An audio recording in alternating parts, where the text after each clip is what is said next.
Pyramid meditation channel Haryanvi में आप सबका स्वागत है। 41 दिन नाथ साधना का आज 40वां दिन है। तो चलिए हम आज की साधना शुरू करते हैं। तो मैं इनवाइट करता हूँ डॉक्टर संगीता नेहरा जी को। Sangeeta ma'am please.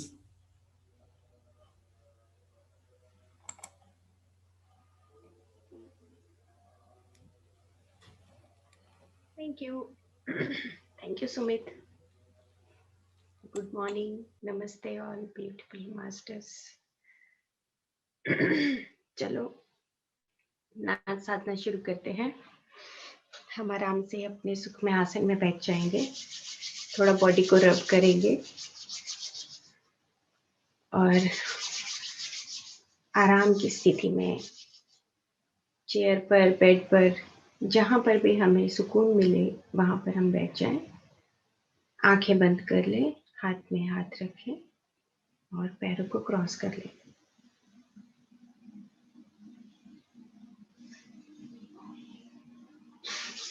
और अपनी बॉडी की सेंसेशंस को स्टेप बाय स्टेप देखना शुरू करेंगे। सिर से लेकर पैर तक हमारी बॉडी की सेंसेशंस को हमें स्टेप बाय स्टेप देखते जाना है, क्योंकि यही बॉडी की सेंसेशंस हैं जो हमें उस समय का पता लगाती हैं कि हाँ, हमारा जीवन और मृत्यु के बीच का जो समय है वो हमारी बॉडी की सेंसेशन से पता लगता है। तो हम पूरे तरीके से जागरूक होकर अपने इस स्थूल शरीर, जो इस धरती पर हम अपने जीवन के उद्देश्य को पूरा करने के लिए आते हैं, इसीलिए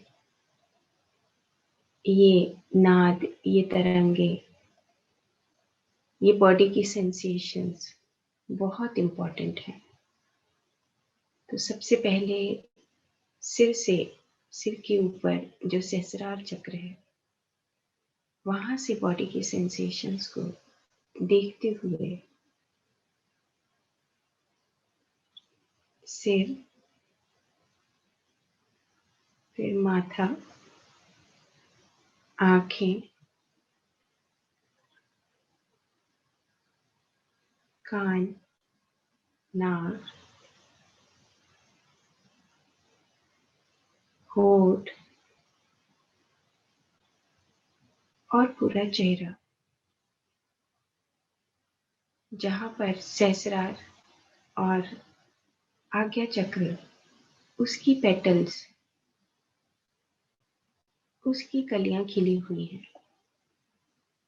और मेरा कोई भी ऐसा कण नहीं है जहां पर ये सेंसेशंस नहीं है।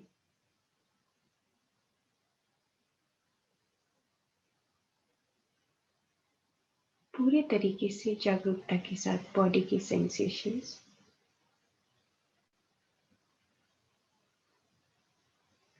उससे नीचे गला, विशुद्धि चक्र,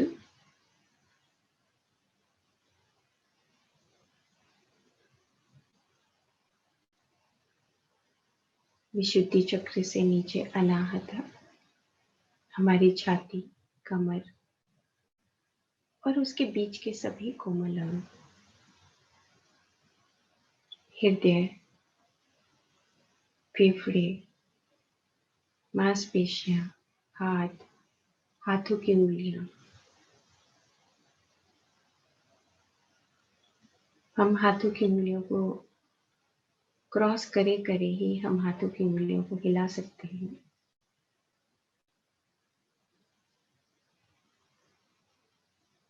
उससे नीचे नाभि चक्र, मणिपुर चक्र यानी कि,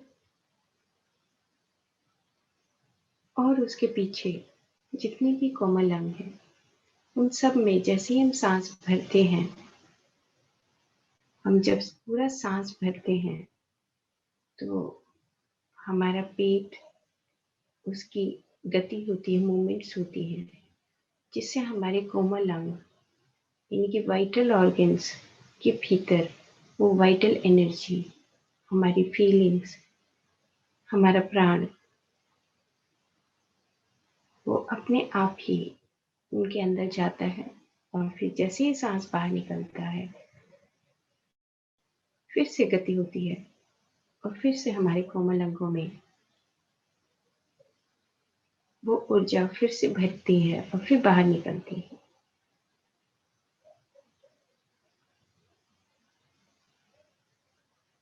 और यह क्रिया क्रिया योग दर्शन, यह क्रिया हम अपने जन्म और मृत्यु के बीच में हर क्षण करते ही रहते हैं।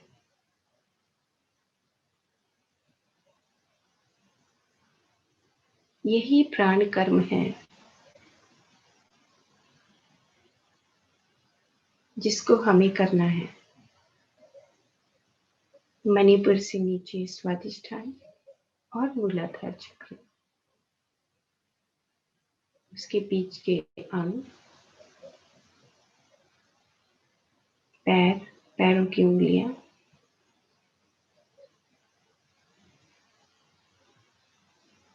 और पूरा शरीर, पूरे तरीके से हम जागरूकता के साथ अपनी बॉडी की सेंसेशंस को सिर से पैर तक स्टेप बाय स्टेप हम अपनी तरंगों को देख रहे हैं।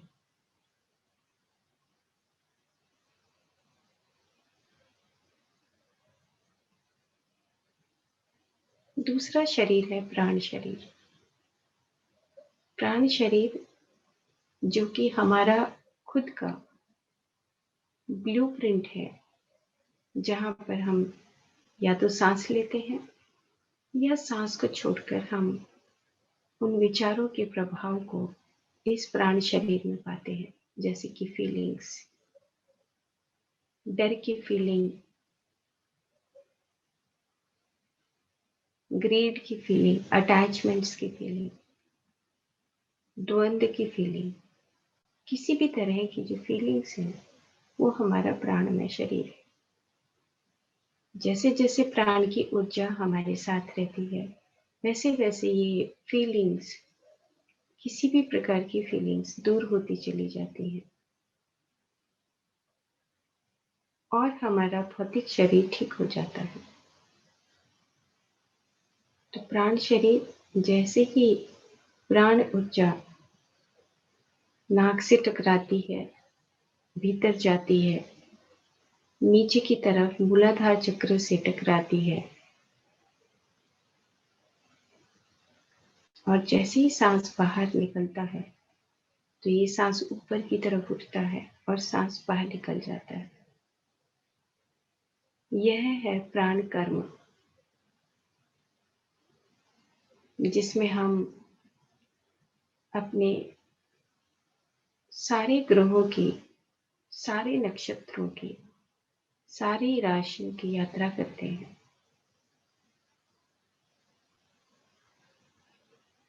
भले ही हमारी गति यहाँ पर कम होती है, पर फिर भी हम यहाँ पर अनुभव लेने के लिए इस धरती पर आते हैं। बाहर से सांस भीतर जा रहा है, भीतर से सांस बाहर जा रहा है। जैसे इस पूरी धरती का प्राण ये ब्रह्मांड ऊर्जा है, ऐसे ही हमारा भी, हमारे शरीर का प्राण ये प्राण शक्ति है जो हम हर पल सांस के द्वारा लेते हैं।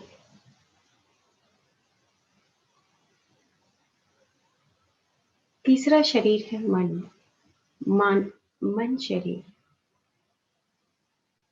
जहां पर अनेकों विचार आते हैं। जब हम बाहर अपनी सूक्ष्म इंद्रियों से देखते हैं, सुनते हैं, बोलते हैं, गंध लेते हैं, छूते हैं, इस सब तरह का इंफॉर्मेशन, जानकारी, सब तरह का ज्ञान हम अपने विचारों के द्वारा देखने से लेते हैं। और जैसे ही हम अपने प्राण शरीर में अपने प्राण के साथ जुड़ते हैं तो ये मन शून्य होने लगता है और हमारा मन और आत्मा एक हो जाता है, और तब हम आनंद शरीर में प्रवेश करते हैं। तो मन शरीर के बाद है कारण शरीर। कारण शरीर जहाँ पर हम अपने विचारों को फाइनल परिणाम की स्थिति तक पहुंचाते हैं। चित्त बनता है, चित्त की वृत्तियां बनती हैं, बंधन बनते हैं।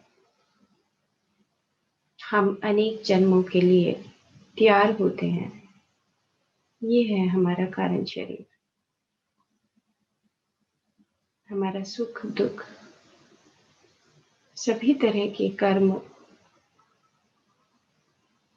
कारण शरीर के भीतर संग्रह करते हैं, हमारी वृत्तियां बनती हैं। इन दोनों शरीरों को हमें छोड़ना है। अपने ही उस प्राण शरीर के साथ मेरा सांस आ रहा है और जा रहा है।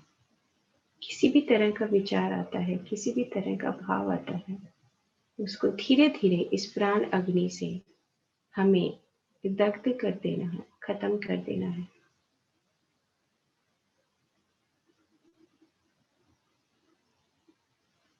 महाकारण शरीर, आनंद का शरीर। जब ये मन और कारण शरीर दोनों में प्रकाश आने लगता है, अंधकार दूर हो जाता है, संग्रह को, बंधनों को हम छोड़ देते हैं, तब हम उस आनंद स्वरूप स्थिति में,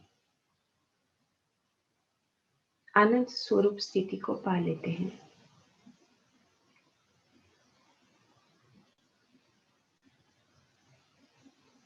महाकारण, जब हम लोग कल्याण के लिए अपने जन्म लेना शुरू करते हैं,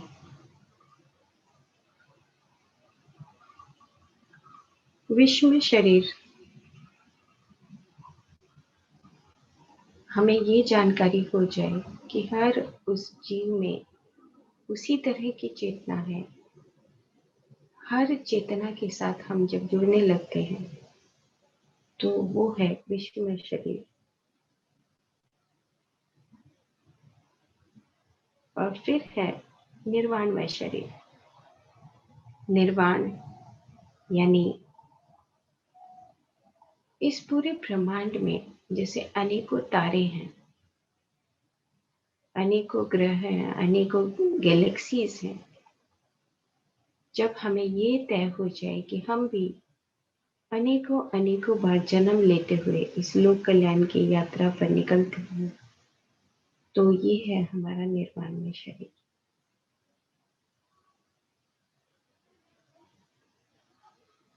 ये सारे सातों शरीर मेरे खुद के हैं। अहम ब्रह्मास्मि, मैं स्वयं में ब्रह्म हूँ। इस चीज का ज्ञान हो जाना, आत्मज्ञान हो जाना। हम आत्मज्ञानी हैं, योगी हैं। मेरा सांस आ रहा है और जा रहा है, और दूर से बैठे हुए हम अपने सारे सातों शरीरों को देख रहे हैं, एक ऑब्जर्वर की भांति।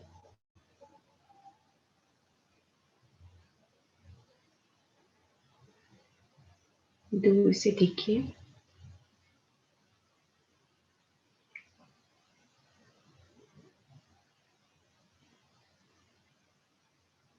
अब हम यहाँ पर महादेव और महादेवी, शिव और पार्वती माँ को यहाँ पर इनवाइट करते हैं।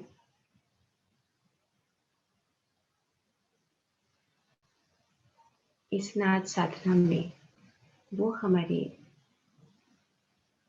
मदद करें, अपनी ही ऊर्जा से हमारे जीवन की यात्रा को आगे बढ़ाएं। महादेव और महादेवी को हम यहाँ पर आमंत्रित करते हैं। उस देवता लोक का स्थिति यहाँ पर हमें महसूस करना है।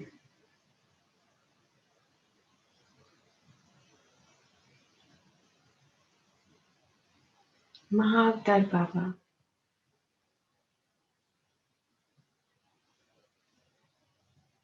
ब्रह्म ऋषि पितामह पत्री जी,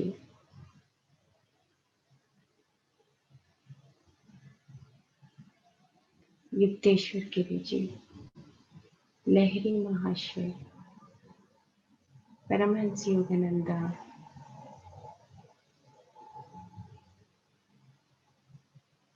रमन महर्षि,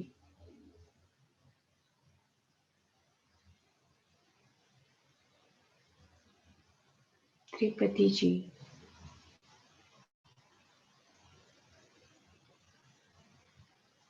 त्रिपति बालाजी,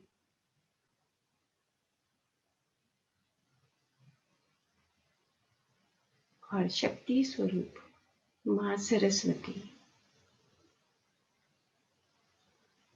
संगीत की देवी।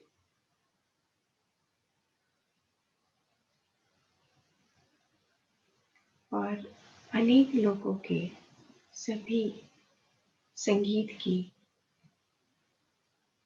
परमात्मा देवता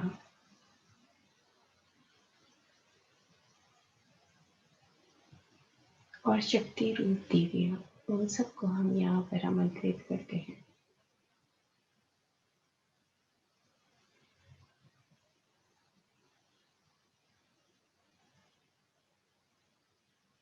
हम सबको अपने चारों तरफ उन सभी परमात्माओं का उपस्थिति महसूस करना है।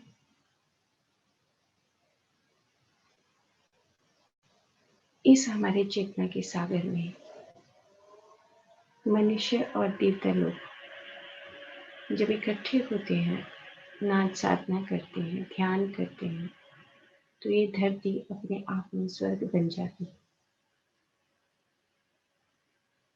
आत्मज्ञान का भाव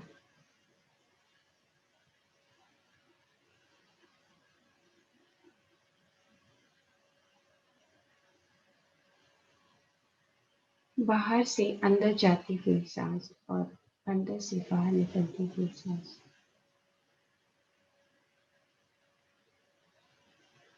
अंदर ही अंदर अपने आप के भीतर उस प्रकाश को देखिए जो हमारे रोज के अभ्यास से हमारा दिव्य चक्षु, जिसके भीतर से वो रोशनी हमारे आज्ञा चक्र से निकलकर पूरे शरीर में फैल रही है।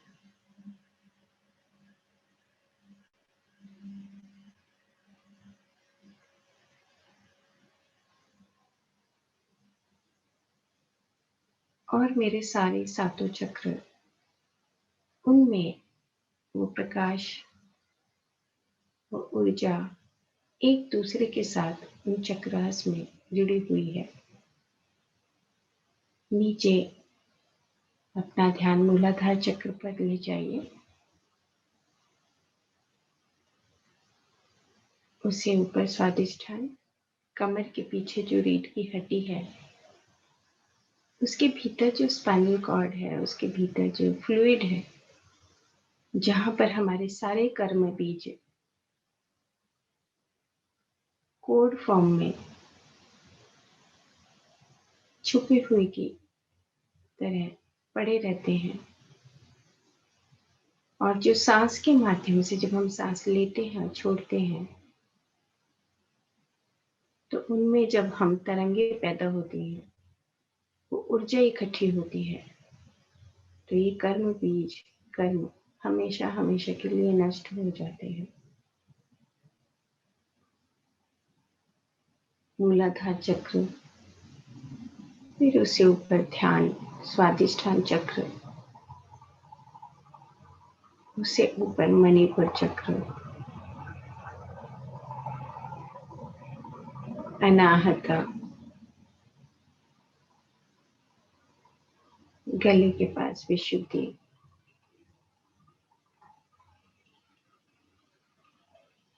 उससे ऊपर दोनों आंखों के बीच में आज्ञा चक्र की दिव्य चक्षु का स्थान, और उससे ऊपर सहस्रार।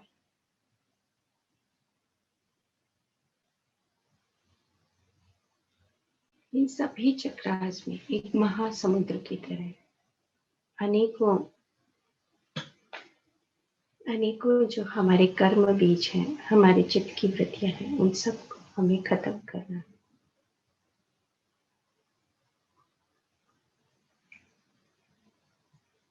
अपनी ही प्राण ऊर्जा से हम सांस भरेंगे और छोड़ेंगे। 3 बार हम सांस भरते हैं और छोड़ते हैं। 1,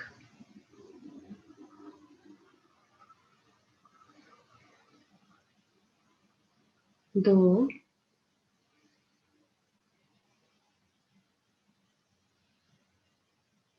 3,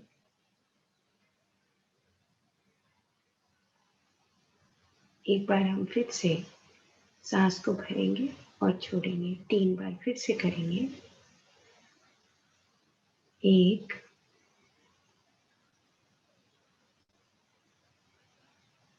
2,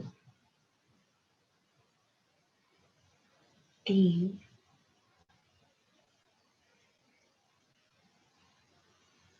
अब हमारा ध्यान मूलाधार चक्र पर सांस को भरेंगे।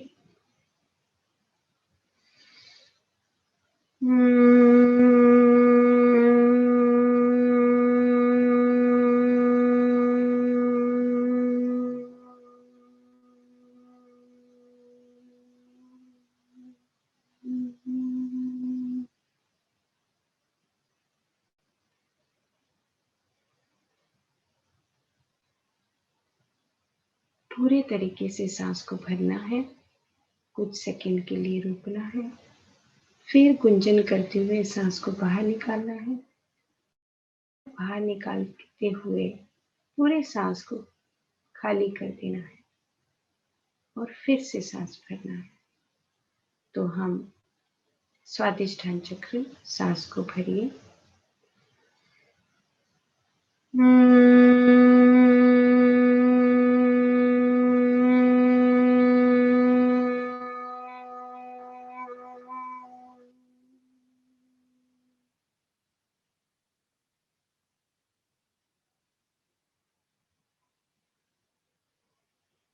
मणिपुर चक्र, सांस को भरिए।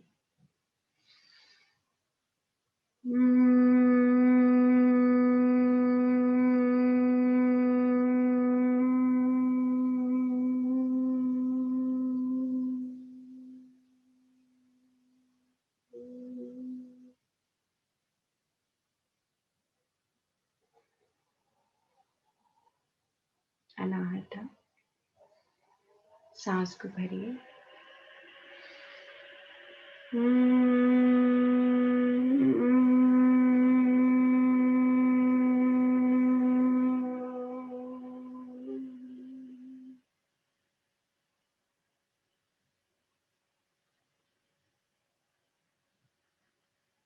विशुद्धि चक्र, सांस को भरिए।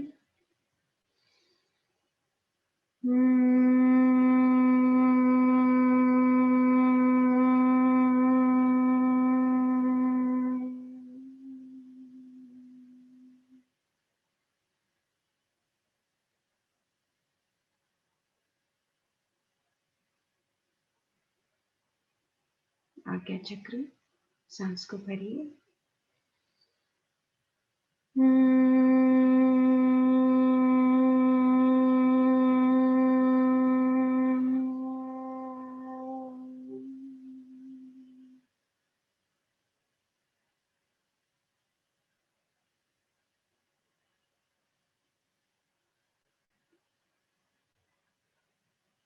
सहस्रार, सांस को भरिए।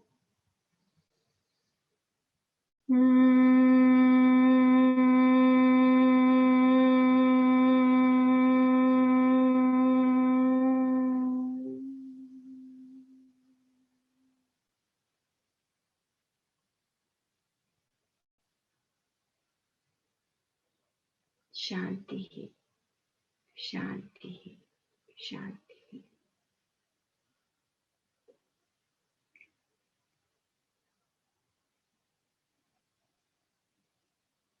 इस कुंजन से होने वाली तरंगे अपने सांस के साथ, सांस आ रहा है और जा रहा है। स्टेप बाय स्टेप हम अपने उस ध्यान से, अपने उस दिव्य चक्षु से पूरे शरीर को भीतर उन तरंगों को देखेंगे। हम सांस लेते रहेंगे, छोड़ते रहेंगे और मूलाधार चक्र पर ध्यान को लेकर जाएंगे। कोई भी कण ऐसा ना हो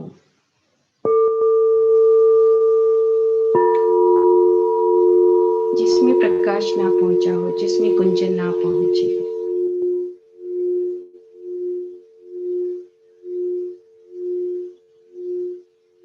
स्वादिष्ठान चक्र पर एक एक अंग को देखना है, अपनी सांसों के साथ आते हुए जाते हुए, और उस अंगों पर धीरे धीरे अपने पूरे ध्यान को, उस प्रकाश को फैलाते जाना है संपूर्ण जागरूकता के साथ।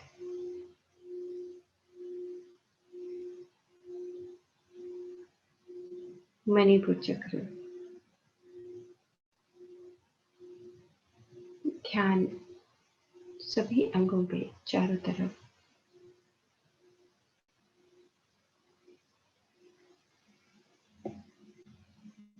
अनाहता,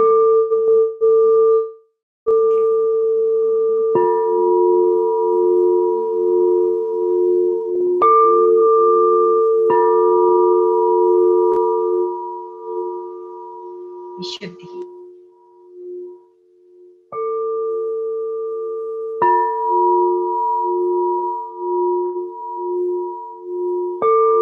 आज्ञा,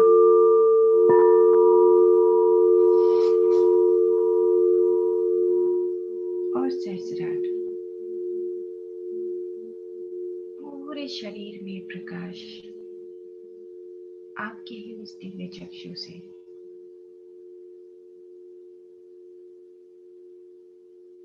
पूरे शरीर में, हाथ की उंगलियों तक, पैर की उंगलियों तक, पूरी त्वचा,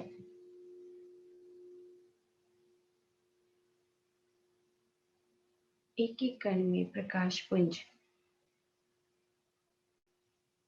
आप अपने शरीर के भीतर देख रहे हैं। सांस को लेना है और छोड़ना है।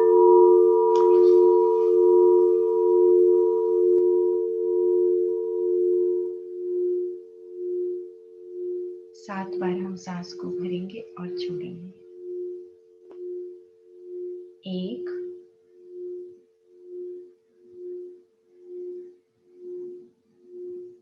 2,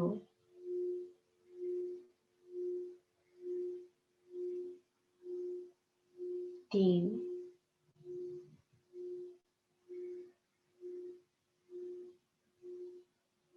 4,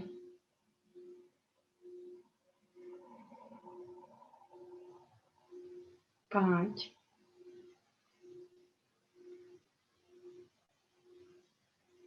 6,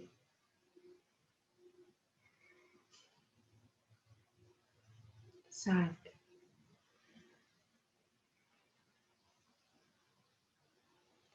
फिर से हम अपने शरीर के भीतर उस प्रकाश को देखेंगे।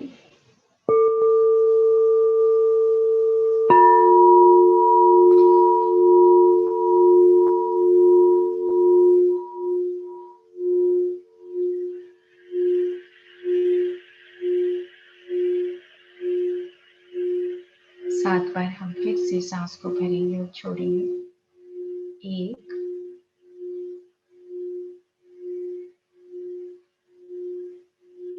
2,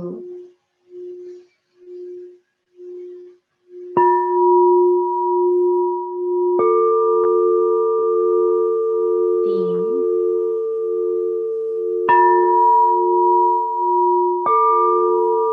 4,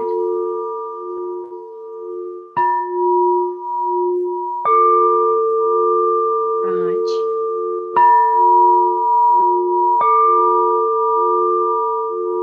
6,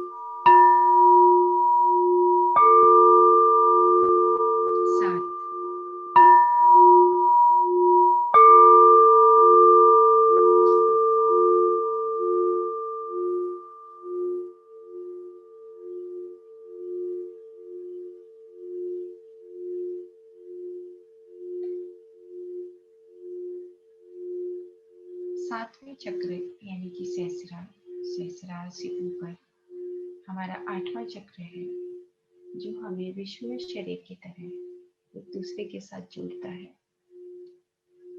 उससे ऊपर नौवां चक्र हमारे सिर के कुछ आधे फीट ऊपर हमारा आठवां चक्र है। उससे ऊपर नौवां चक्र है, उससे ऊपर 10वां है और उससे ऊपर 11वां और 12वां। इस तरीके से हम पूरे ब्रह्मांड के उस पूरे मैथमेटिकल उस फ्लावर ऑफ लाइफ से जुड़े हुए हैं। एक एक जो मेरिडियंस हैं इस पूरे ब्रह्मांड के, हम अपने शरीर के सातों चक्र और बाहर के 8वें, 9वें, 10वें, 11वें, 12वें चक्र से जब हम जुड़ जाते हैं तो हम विश्व में स्वरूप, विश्व में शरीर हो जाते हैं। बाहर से ब्रह्मांड की ऊर्जा स्वतः ही हमारे भीतर आती रहती है और जाती रहती है। दूर से आप अपने आप को, उस शरीर को, उस धरती के ऊपर बैठे हुए जब देख रहे हैं तो आप ब्रह्मांड के उस फ्लावर ऑफ लाइफ से अपने आप ही जुड़ जाते हैं। तो ये 12 चक्र, उस 12वें चक्र से ऊपर से वो आकाश गंगा, वो सुनहरी ऊर्जा हमारे उस 12वें चक्र से 11वें पर, 10वें, 9वें, 8वें और 7वें चक्र पर वो सुनहरी ऊर्जा बारिश की बूंदों की तरह हमारे सहस्रार पर गिर रही है।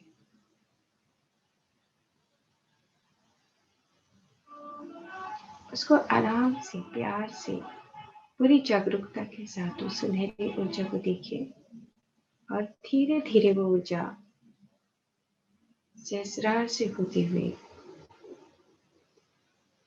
नीचे शरीर में, आज्ञा चक्र, पूरे चेहरे पर, गर्दन में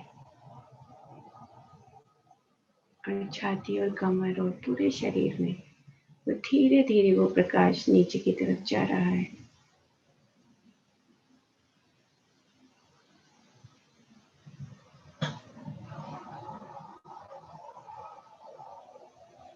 उससे नीचे के सभी चक्रों को पूरा करते हुए यही प्रकाश मेरे शरीर से, रोम रोम से, कण कण से बाहर निकल रहा है।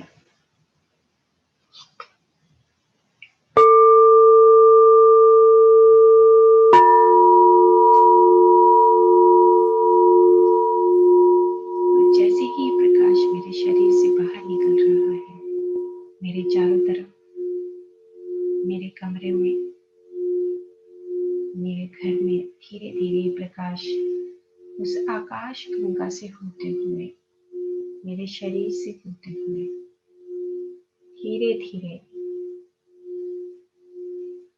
ये प्रकाश बाहर मेरे कमरे से, मेरे घर से होते हुए मेरे चारों तरफ उस ब्रह्मांड में फैल रहा है।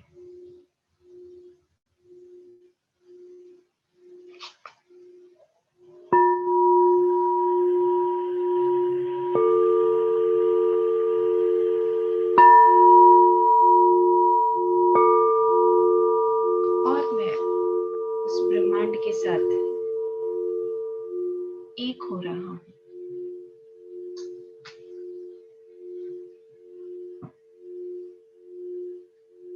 अब हम धीरे धीरे पूरे तरीके से ध्यान में गहराई में उतरते जाएंगे।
ये कभी न मिटने वाला नाद मैं ही हूँ, मैं ही ब्रह्म हूँ, मैं ही स्वयं में अहम ब्रह्मास्मि स्वयं में स्थापित हूँ। अक्षरम परम ब्रह्म आध्यात्म स्वभाव उच्यते। यही मेरा स्वभाव है, यही मेरा आध्यात्म है। भूत भावो उद्धव करो विसर्ग कर्म संजितम।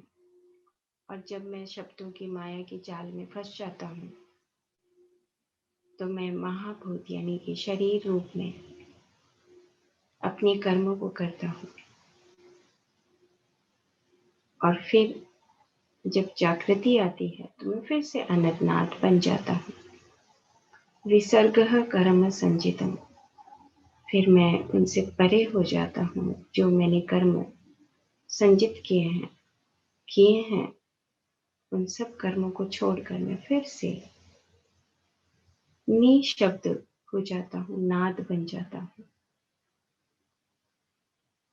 आकार से निराकार स्वरूप,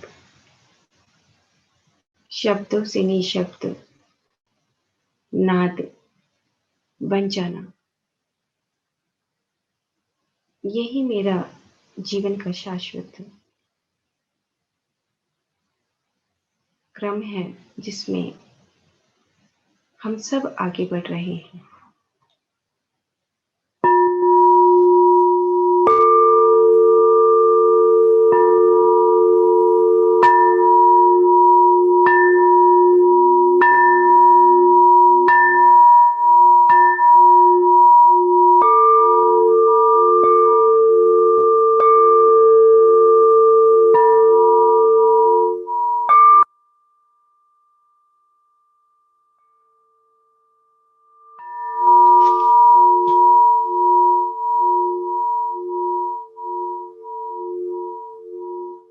हम एक सांस से अपने सारे ग्रहों को, सारी राशियों को, सारे नक्षत्रों को, पूरे ब्रह्मांड की यात्रा करते हैं। इसीलिए अपनी सांसों के प्रति जागरूकता।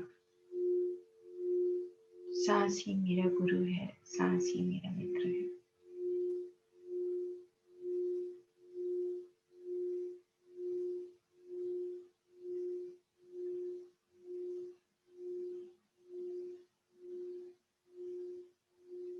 बाहर से अंदर जाती हुई सांस और अंदर से बाहर निकलती हुई सांस।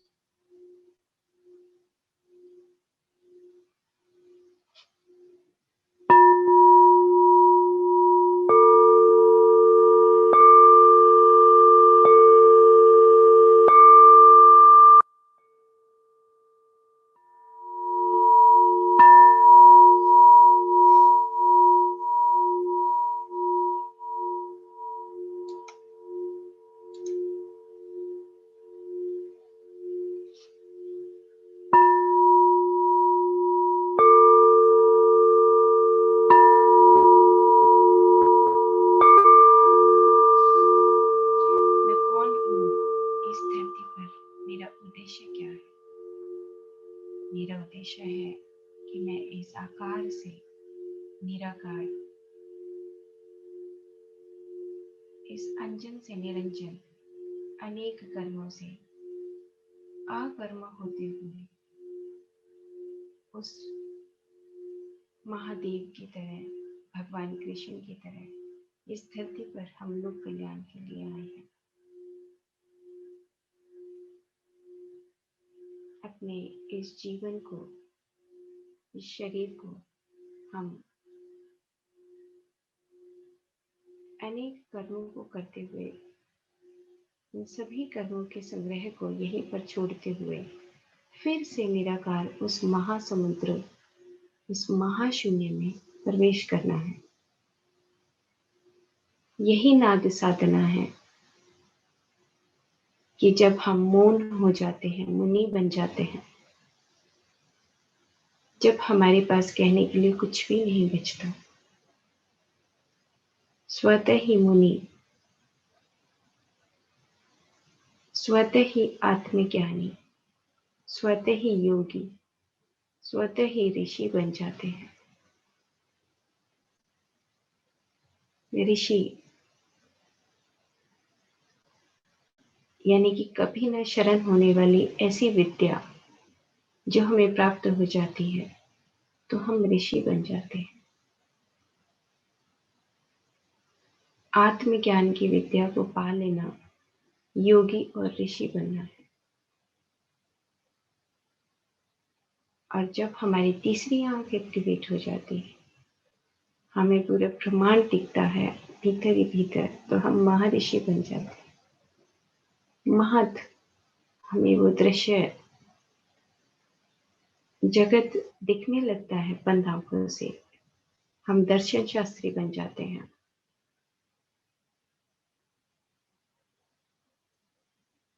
ब्रह्म ऋषि, जब हमारी ये तीसरी आंख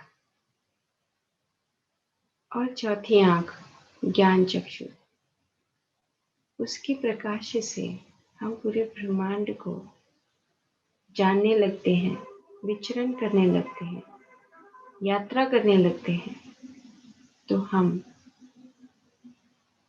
ब्रह्म ऋषि बन जाते हैं।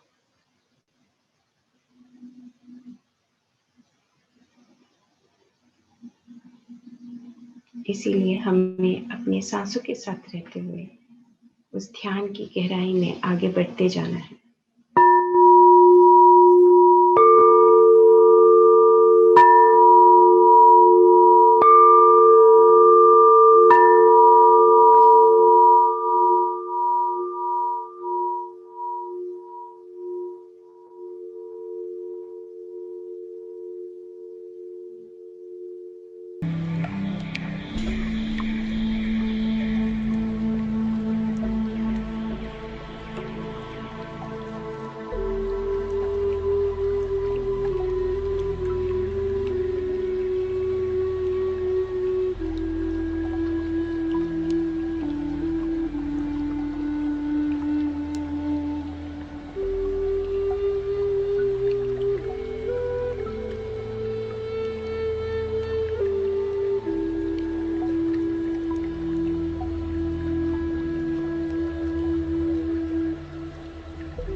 अपनी ही सांसों के साथ हम रहेंगे।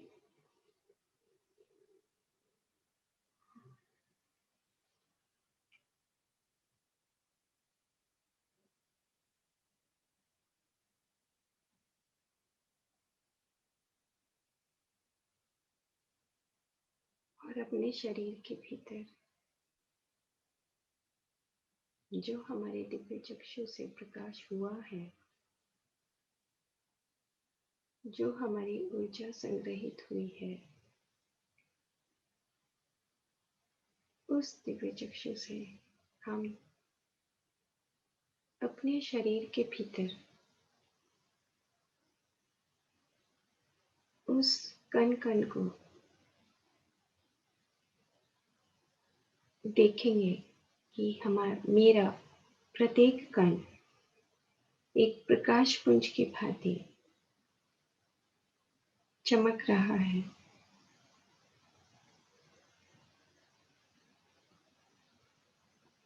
सबसे पहले नीचे मूलाधार चक्र के सभी अंगों के भीतर छोटे से छोटा जो कण है वो उस चेतनता के साथ चमक रहे हैं।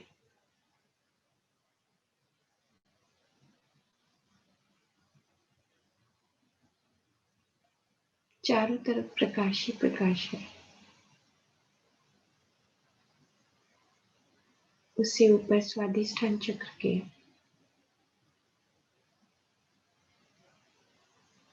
सभी उन कोमल अंगों के भीतर संपूर्ण चेतनता जो कण कण में बसी हुई है, कहीं अंधकार नहीं है, कोई चित्त की वृत्ति नहीं है। मेरा पूरा शरीर प्रकाश में हो रहा है।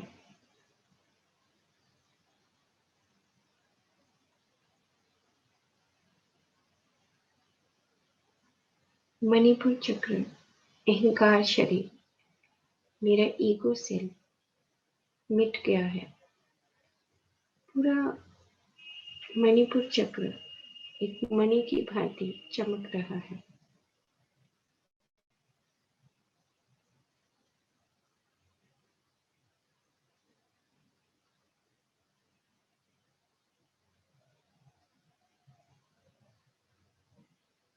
अनाहता,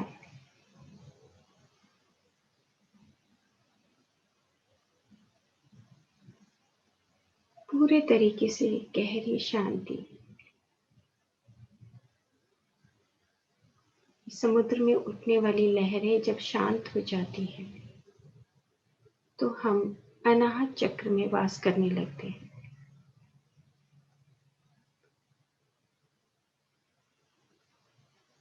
जैसे समुद्र के किनारे पर, नदी के किनारे पर बैठते हुए हम नदी की लहरों को देखते रहते हैं, उसी तरीके से हम अपने जीवन के उन सभी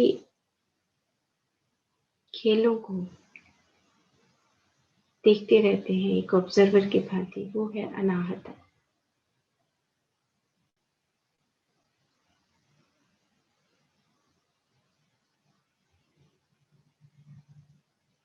कण कण में प्रकाश का पुंज, कहीं कोई अंधकार नहीं। विशुद्धि चक्र,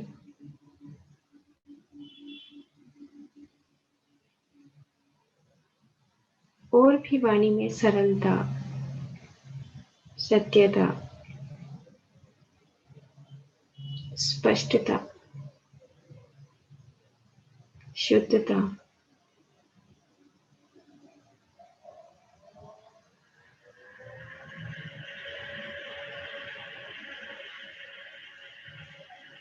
आज्ञा चक्र,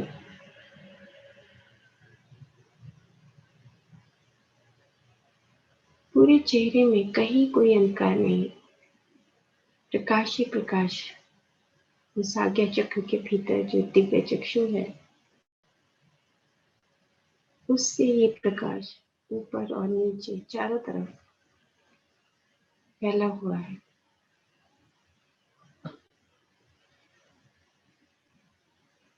और सहस्रार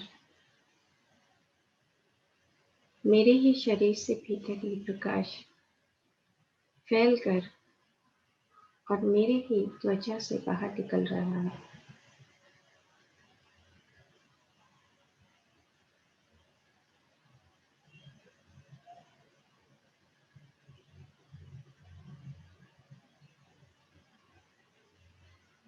हमारे चारों तरफ जितनी भी परमात्माएं हैं, जिन्होंने हमारे इस नाद साधना में आकर हमारे जीवन को निराकार शाश्वत बनाना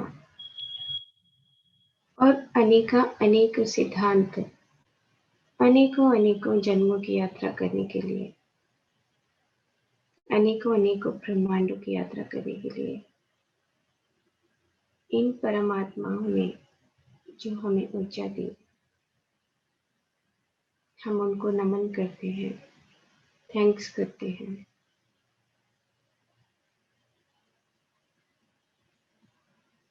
तहे दिल से, भाव से, क्योंकि आत्मा का कोई भाषा नहीं।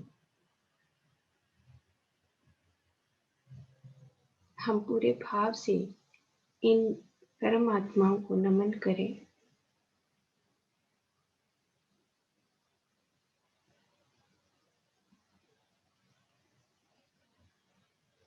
और हमारे पत्थर जगत, पौधा जगत, पशु जगत, मनुष्य जगत में कोई भी किसी भी जन्म में कोई भी संबंध रहा, उन सबके प्रति हम नतमस्तक हैं।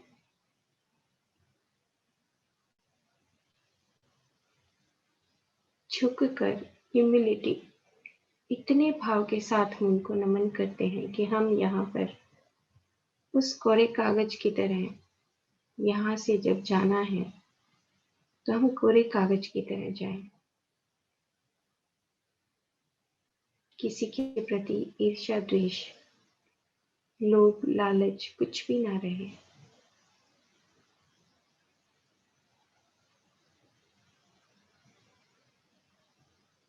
इतने प्यार से, इतने भाव के साथ हम उनको नमन करते हैं, जिन्होंने हमारे इस जीवन की यात्रा में बहुत सारी चीजें सिखाई हैं।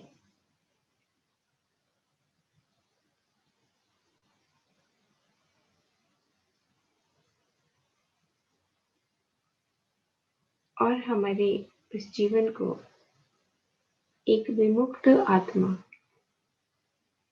मतलब कि जब हम मन और कारण शरीर से दूर होकर उस महाकारण शरीर में रहने लगते हैं,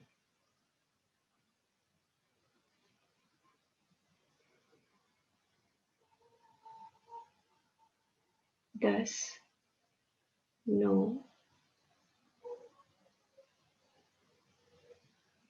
8, 7, 6, 5, 4, 3, 2, 1, 0। धीरे से, आराम से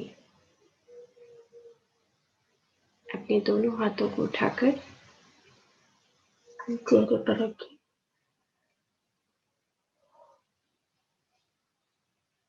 धीरे धीरे अपने हाथ हटाते हुए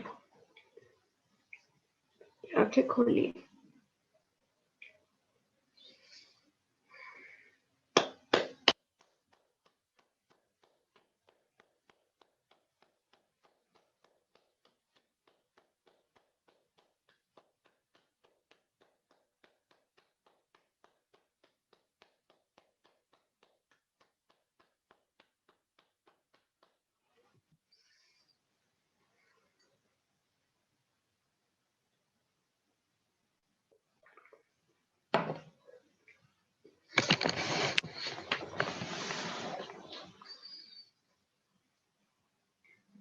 तो अभी हम बात कर रहे थे कि हम अपने मन, शरीर अपने कारण शरीर से हटकर हम अपने महाकारण शरीर में यानी कि आनंद शरीर में स्थित हो जाए, रहने लगे।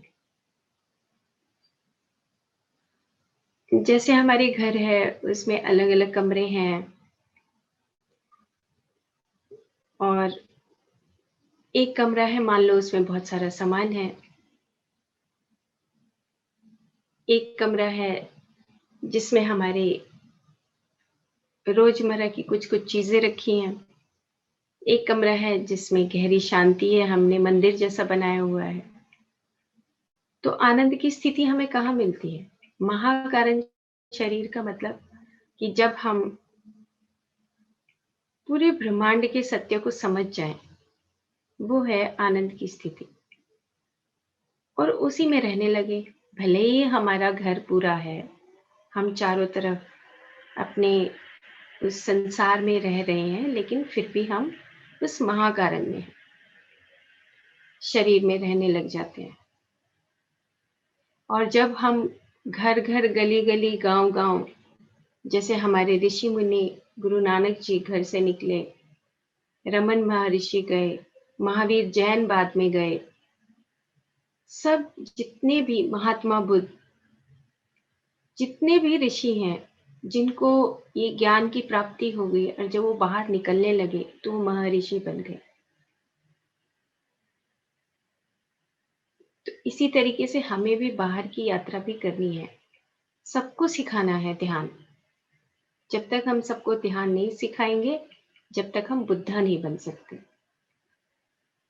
तो हमें बुद्धा बनने के लिए ध्यान सिखाना, बाहर निकलना, उस विश्व में शरीर के साथ जुड़ना बहुत इम्पोर्टेंट है।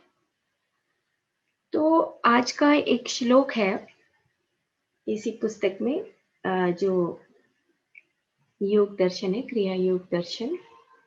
इसमें उन्होंने पतंजलि का एक सूत्र लिखा है, विशोका वा ज्योतिष्मति, विशोका वा ज्योतिष्मति। कि ये जो शरीर है, ये जो फिजिकल बॉडी है, ये विशोका, ये शोक की तरह है, दुखों का सागर है। विशोका, ये दुखों का सागर है और बहुत लिमिटेड है। हमें पता है सबको, हम सब जानते हैं, इतने डीपर लेवल पे जानते हैं, इतनी गहराई से समझते हैं कि हम अगर सपने में भी कुछ ड्रीम करते हैं, अपना सोचते हैं कुछ बातों को, तो हम उन चीज़ों को जोड़ने लगते हैं और जैसे ही जोड़ने लगते हैं, हैवीनेस हो जाती है, भारीपन हो जाता है और हम कोई ना कोई एक जीवन को क्रिएट कर लेते हैं। तो ये कहते हैं कि विशोकः व ज्योतिषमति, ये पतंजलि योग सूत्र का श्लोक है। तो उन्होंने कहा कि लेकिन जब क्रिया करते हैं, हम प्रैक्टिस करते हैं ध्यान की, तो हम इस ग्रॉस बॉडी से, इस फिजिकल बॉडी से, इस विशोकः, इस शोक शरीर से, विशोक जो हमने जबरदस्ती पकड़ के रख रखी है, विशोका और ज्यादा टाइट रखते हैं। तो इस विशोका शरीर से अगर दूर होना है, तो हमें उस प्राण कर्म में स्थापित होना ही पड़ेगा। विशोका व ज्योतिष्मति, ज्योतिष्मति मीन्स कि हम अपने उन डिजायर्स को, उस सूक्ष्म शरीर को जानते हैं। सूक्ष्म शरीर क्या होता है? सूक्ष्म शरीर होता है जो हमारी 5 ज्ञान इंद्रियां और 5 कर्म इंद्रियां, मन और बुद्धि और चित्त से बनता है सूक्ष्म शरीर। तो जो जो चीजें हम डिजायर करते हैं, अपनी डिजायर का मतलब कि हमारी जरूरत की, ठीक है खाना तो खाना ही है, लेकिन खाने से ज्यादा खाने लगे, खाने से ज्यादा संग्रह करने लगे, तो क्या होगा? वो डिजायर्स आ जाएंगी। हमें पता है कि हमें कपड़ों की जरूरत है, लेकिन कपड़ों को ज्यादा संग्रह करने लगे तो डिजायर्स आ जाएंगे। हमें पता है कि हमें अपने रिश्तों के साथ अपना संबंध स्थापित करना है, लेकिन हद से ज्यादा करने लगे तो डिजायर्स आ जाएंगे। तो वो कहते हैं कि विशोका व ज्योतिष्मति, जो ये एस्ट्रल प्लेन है, एस्ट्रल बॉडी है, इसमें इतनी डिजायर्स इकट्ठी हो जाती हैं कि हम सपनों में भी घर बनाने लगते हैं। सपनों में भी बिना दीवारों के, बिना छत के, बिना फर्श के हम घर बनाते रहते हैं कि मैं ऐसा हूँ, ऐसा करूँगा, उसके साथ ऐसी नफ़रत है, ऐसा दुश्मनी है, ऐसा करना है। इतने सारे घर बना लेते हैं कि उस एस्ट्रल प्लेन में बनाते-बनाते हम अनेक-अनेक जन्मों को गढ़ देते हैं, वो एस्ट्रल प्लेन में। जैसे हमारा ब्लूप्रिंट है, हम अपना घर बनाते हैं तो हम क्या करते हैं, सबसे पहले मन के अंदर घड़ते रहते हैं कि ऐसा मेरा कमरा होगा, ऐसा मेरा बेड होगा, ऐसा ये होगा, फिर उसके बाद वो धरातल के ऊपर आता है। सेम इसी तरीके से जो हमारे ड्रीम्स हैं, जो डिज़ायर्स हैं, उसको हम इतना पक्का कर देते हैं कि हम कई-कई जन्मों की सृजनकर्ता बन जाते हैं। फिर उन्होंने एक अगला श्लोक बताया। उन्होंने कहा कि वित राग विषयम वा चित्तम, वित राग विषयम वा चित्तम। ये भी पतंजलि योग सूत्र का ही है। 36वां पहले अध्याय का 36वां, 37वां, 38वां श्लोक है। वित राग मीन्स कि हम उसी फ्लो में बहते चले जाते हैं, उसी रिदम में चले जाते हैं, उसी राग को अपनाने लगते हैं कि अब मेरे को ये करना है, अब मेरे को ये करना है। इतनी सारी डिजायर्स इकट्ठी हो जाती हैं कि हम उसी साइकिल में उलझ जाते हैं। वित राग विषयम व चित्तम, और वही हमारा चित्त बन जाता है। हम उसी को पक्का कर लेते हैं, जबकि धरातल पे नहीं होता। हम सब ये बता रहे हैं कि हम सब एस्ट्रल लेवल पे ही उस ड्रीम वर्ल्ड में ही रहने लगते हैं। कई बार होता है कि हम जब बहुत बार किसी से नफरत होती है, दुश्मनी होती है, गिल्ट होता है, दुख होता है, तो हम ड्रीम वर्ल्ड में अपने आप में ताना बाना बुनते रहते हैं, हम उसको ऐसे कर देंगे, उसको ऐसे कर देंगे, उसको ऐसे कर देंगे। तो वो क्या है, वो ड्रीम वर्ल्ड है। तो और उसी ड्रीम में हम सपने देखते रहते हैं, अपनी फिजिकल बॉडी को छोड़ के ड्रीम में स्वप्न देखते हैं, तो वो भी स्वप्न है। और फिर इन्होंने कहा कि ये जो शरीर है, इस धरती पे जब हम आते हैं तो ये भी स्वप्न के बराबर ही है, क्योंकि यहाँ पे हमें रहना नहीं है, यहाँ से हमें वापस जाना है। तो एक स्वप्न तो वो है जो हम डिजायर्स में देखते हैं, एस्ट्रल बॉडी के साथ देखते हैं, और एक स्वप्न वो है जो हम वहां से यहाँ पे आने के लिए स्वप्न देखा है कि जो जन्म और मृत्यु के बीच का जो पीरियड है वो भी स्वप्न ही है, क्योंकि यहाँ से जाना है, ये परमानेंट नहीं है। जैसे हमारे ड्रीम्स परमानेंट नहीं है, इसी तरीके से ये धरती भी हमारे लिए परमानेंट नहीं है। ये सत्य को हमें समझना है। तो जो ड्रीम वर्ल्ड है वो दो तरह का ड्रीम हो गया, स्वप्न।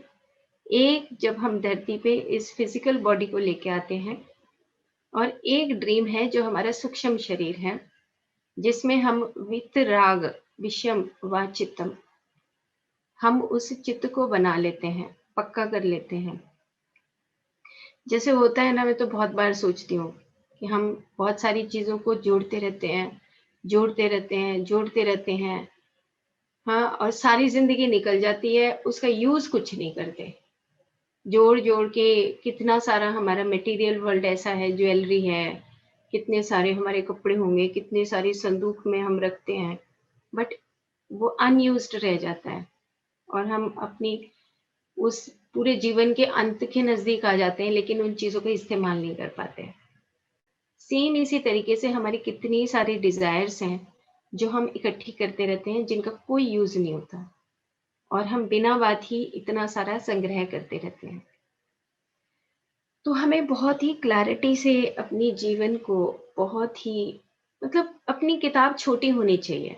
सीधी सी बात यह है, इतनी बड़ी किताब बनाएंगे, 1000 पेज की भी हो सकती है और 100 पेज की भी हो सकती हो, तो अपना डिसाइड करना है, हमें डिसाइड करना है कि कितने पेज की किताब होगी। क्यों? क्योंकि जितनी कम होगी उतना ही मन शरीर कारण शरीर से हम दूर जाएंगे। तो इन्होंने यहाँ पर यही बात बताई है कि वित राग विषम व चित्तम, ये एस्ट्रल बॉडी को भी छोड़ना है, फिजिकल बॉडी तो रही जानी है यहाँ पर, लेकिन एस्ट्रल बॉडी को भी छोड़ना है, यानी कि सूक्ष्म शरीर को। और फिर causal body, astral to causal and even the further into the soul. वो कहते हैं कि फिर ये कारण शरीर भी, हम डिजायर्स छोड़ेंगे तभी तो कारण शरीर छूटेगा, ये तो कारण तो बनता ही चला जाएगा, और कारण नहीं छूटेगा तो आत्मा में कैसे स्थापित होंगे। तो इन्होंने कहा कि but one can go beyond the astral to the causal and the even further into the soul। तो हमें हर उस शरीर की जिसकी जान पहचान हो जाए, जानकारी हो जाए कि बहुत हो गया, बस अब इतनी डिजायर की जरूरत नहीं है भाई, आप छोड़ो इसको और आगे बढ़ो, ये कारण भी नहीं बनाना है। तो हमें इन कारण शरीर से और सूक्ष्म शरीर से दूर होना है।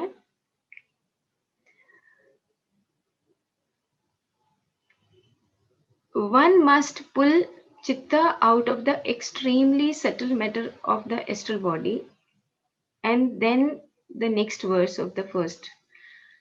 अब वो ये कहते हैं कि स्वपन निद्रा ज्ञान अवलंबनम वा, कि हम स्वपन और निद्रा बस इन्हीं में डूबे रहते हैं, जबकि हम जागे भी हुए होते हैं, लेकिन फिर भी हम डूबे रहते हैं।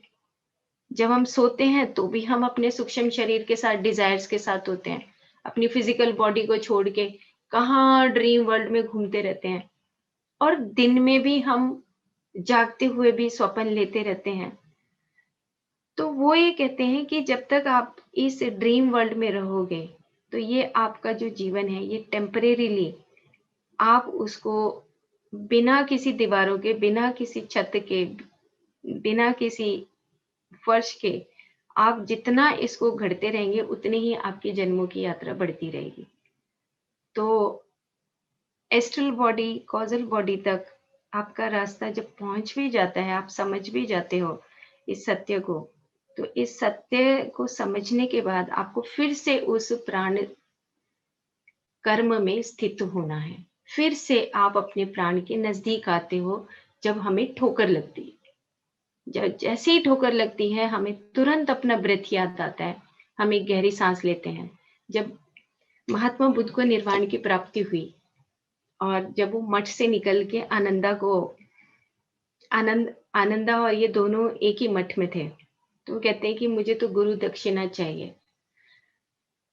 तो महात्मा बुद्ध कहने लगे कि ले लो तुम गुरु दक्षिणा, मैं तो नहीं लूंगा क्योंकि मैं तो टेस्ट करूंगा कि गुरु कैसा है। तो मठ में रात हो जाती है, तो वो कहते हैं कि सुबह सुबह घंटी बजेगी और 4 बजे घंटी बजेगी। ये मैं, जो पुस्तक का नाम है सिद्धार्था हैसेमन हैसे की लिखी हुई, उसकी बात बता रही हूँ। तो कहते हैं कि मैं तो सुबह 4 बजे मैं तो देखूंगा कि गुरु कैसा है। वो कहता है मुझे तो गुरु ही चाहिए, मैं तो गुरु की दीक्षा लूंगा।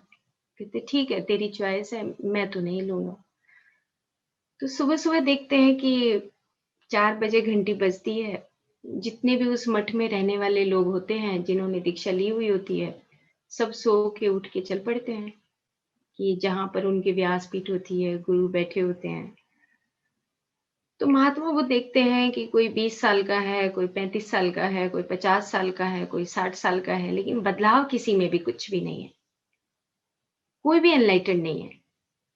वो कहते हैं सब बस उसी का राग अलाप रहे हैं। तो मुझे तो ऐसे गुरु को धारण नहीं करना है। तो दोनों का फैसला होता है। आनंद कहता है कि मैं तो यहीं रहूंगा, और महात्मा बुद्ध कहते हैं कि मुझे तो यहाँ से जाना है, मुझे तो अपने ऊपर एक्सपेरिमेंट करना है, आपो दीपो भव। तो वहां से वो चल पड़ते हैं, निकल जाते हैं मठ से। अब 2 दोस्त हो साथ में तो कितना सहारा होता है ना। आप सड़क भी क्रॉस करते हो तो हाथ पकड़ के क्रॉस करते हो, कितना सहारा है। 2 कहीं जाते हैं, हम किसी आश्रम में जाते हैं, 2 सहेलियां जाती हैं तो कितना सहारा मिलता है। अकेले की हिम्मत नहीं होती। तो महात्मा बुद्ध का भी अगर बताते हैं कि he was a very soft person, बहुत ही कोमल स्वभाव के थे वो। तो जैसे ही वो मठ से के दरवाजे से बाहर निकलते हैं तो उनका दिल रोने लगता है कि अब मैं क्या करूंगा, अब तो आनंदा भी मेरे साथ नहीं है। और रोते-रोते तब उनको अकेले की यात्रा करते हैं। अकेले की यात्रा जब करते हैं तब उस अश्वत्थ के नीचे, उस बोधि वृक्ष के नीचे जाके उनको निर्वाण की प्राप्ति होती है। गहरा साँस लेते हैं। गहरा साँस लेके जो वो साँस ऊपर-नीचे आता है, तब उनको पूरे ब्रह्मांड के दर्शन होते हैं कि तेरे भीतर ही है, तू कहाँ बाहर ढूँढ रहा है। तब उनका दिया जलता है और तब वो लास्ट में निर्वाण की प्राप्ति होते हुए तब लिखते हैं कि आपो दीपो भव। कोई किसी दूसरे का साथी नहीं हो सकता। आपको अपना रोशनी तो खुद ही जलाना पड़ता है। लेकिन हम होल लाइफ एक दूसरे के ऊपर डिपेंडेंट होके निकाल देते हैं। कभी कोई डिजायर, कभी कोई डिजायर, कभी कुछ, कभी कुछ। तो लास्ट में फिर वो कहते हैं कि जब तक आप अपने ऊपर एक्सपेरिमेंट नहीं करते, जब तक आपको एनलाइटनमेंट नहीं होता। वो फिर से बाद में कुशीनगर जाते हैं, जहाँ पे उन्होंने 12 या 15 साल लगाए हुए होते हैं। वो फिर से जाके वहाँ पे अपनी फिर से शिक्षाएं देते हैं। तो एनलाइटन होने के लिए हमें खुद ही अकेले ही चलना है, कोई किसी का साथी नहीं है।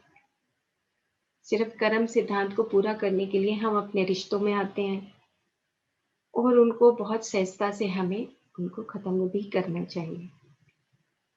आनंद की स्थिति में, महाकारण शरीर में, ओके ठीक है, सब परिवार है, हमें उसको बहुत प्यार से निभाना है और उसके बाद आगे की यात्रा करनी चाहिए।